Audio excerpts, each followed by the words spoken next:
Customers are constantly asking, why is Bigfoot different than everybody else? There's a lot of differences, but if I had to come up with what I think is the biggest difference, it's the fact that we operate like the big guys, like Big Tex and Load Trail and all that. We have jigs, we have parts departments, we have our own lasers and forming stuff. We make almost everything that any big factory makes.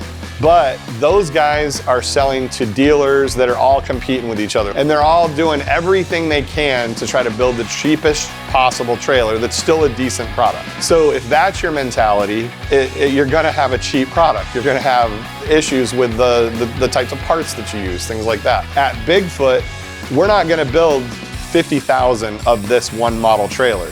So if I have to spend $5 more to get a little better battery system that goes on the breakaway kit, it's only gonna be hitting, let's say, 1,000 trailers. And I'm making a little bit more money on that trailer than Big Tex is on their trailer they're building 100,000 of. It's not as big of a deal for me to build a trailer with all the best stuff in it.